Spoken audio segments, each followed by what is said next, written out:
Vous êtes tellement nombreux que This year, there's so many of you that Alors, it's je vais vous even more parler impressive to speak to this year. I'd like to speak to you about c'est dans le cadre d'un partenariat entre l'Ifip pour Vimy performances et of INRAE growing pigs as function qui a of the porté grain sur used in pelleted feeds. lorsqu'on leur distribue des aliments granulés qui sont formulés à base d'une seule céréale, donc du blé de leur Using either as a comparison basis, maize, barley, or wheat. This is the following context. Grains are the main sources of energy for pig feed, and in most cases, feed formulation is based on available nutritional values in different graphs, whether these are fixed graphs or changing graphs, and they take account of the key characteristics of food. So we looked at the nutritional value of flour. That's not a problem so long as you produce flour and then you distribute it in to the animals. That being said, there's part of that flour that goes through thermal processes to produce pelleted feed, then distributed to animals to produce either in dry formula or other. But in actual fact, when we look at technological treatments related to pressure and temperature change the digestibility of raw material, and these changes are not necessarily taken into consideration in the nutritional value tables of raw materials. So one can wonder whether this formula is optimal in the way it is used, these raw materials are used. Recent studies were carried out, and there's a poster to this effect for this Swine Research Days edition. And the poster shows that when you compare net energy content of flour relative to pelleted feed, there's a difference based on the grain. Here, if you look at maize, you'll see a content of 5.2% for wheat to 3.6%, and for barley 1.7%. So we wanted, based on zootechnic measurements for growing animals in relatively standard conditions, whether we could look at performance differences for flour-based formulation with this bonus accounted for by the nutritional value of raw materials on pelleted formulation. So we've looked at two batches of 224 crossbred pigs with the ad-lib formulation in a biphase sequence. We've looked at 4 types of formula in this trial with 4 types of biphase formulas that you can see on the screen based on one single grain. For example, the first batch will be maize, and the second batch will be out for barley, and the third for wheat. So for maize, it's about 70%, for barley, it's above 80%, and for wheat, it's under 70%. Keep in mind that in the formulation, we have included other constraints to avoid biases related to the massive integration of fat material or different types of fibers. So if you create a mono or single grain formula, it will give you different energy content levels than with multiple grains. So maize is a bit of our control grain that shows us how animals react when they see more energy content in their grain. So maize is at 9.9 and 9.4 for wheat and 9.4 for barley.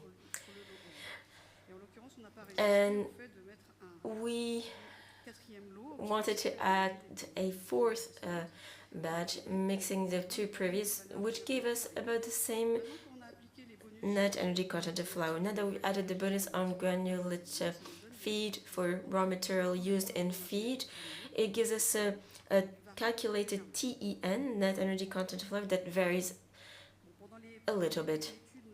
During the study, we weighted the pigs regularly and measured the consumption of food between 2 weighting to calculate the food conversion ratio, the average daily growth, And we've looked at the megajoule of TEN per flour and per pellet, and we've also calculated these using image meter in slaughterhouses. Now the results.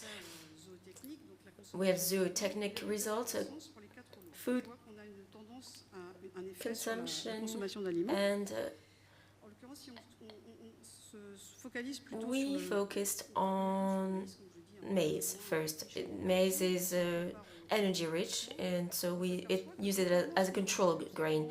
And unlike what we could have expected based on literature, even when receiving higher energy content food, the animals ate the same food as what they ate when they ate barley or wheat, so they received more energy.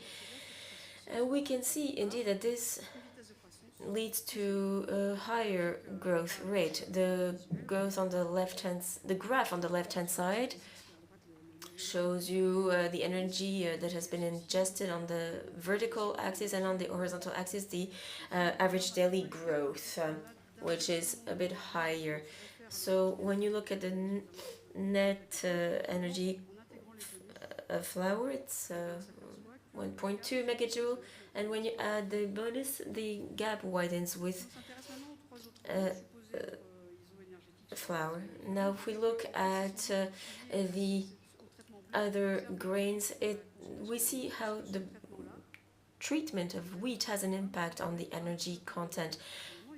And the animals, we looked at the treatment of a feed that had a bit of a higher energy content, but the growth rate is not that significantly different. So we can say whether it is barley or wheat, it's about the same figures, same results. If we add now the criteria of efficacy of feed use and the energy, I highlighted in blue those figures that are statistically equivalent, and you can see in kilogram of feed for maize, animals eat less kilograms of maize but grow faster. Maize has the best food conversion ratio, but in net energy we can see that the net levels are the same as that of barley, but it's a bit lower for wheat. Now looking at the same criterion but calculating the net energy content of pelleted feed, the figures are lower. We can see that the three other batches have similar values. Now we use net energy because we keep in mind that it's the energy system that best represents how the food or the feed is used by the animal in terms of weight gain. So there's consistency between what we will observe on ingested net feed and fattening. We've matched the measurements taken in the slaughterhouses and before the slaughterhouses, and we see statistically important differences between maize and other grains. And those measurements match the net energy calculations because it was a granulation or pelleted treatment to the raw material. Literature told us that pelleted feed had a different impact on how energy is used, is produced. But if we don't take account of this impact, we see an issue of consistency that we don't find with the TEN, the net energy content. But this consistency has a bearing on how food is ingested. In this study, we've interpreted all the differences based on the impact of technology on energy levels, but one can presume that technology will have changed the way other nutrients in the rations have been used. I thank you for your attention, and I also would like to thank the entire technical team which ensured the monitoring and follow-up of this study at the station. Thank you very much.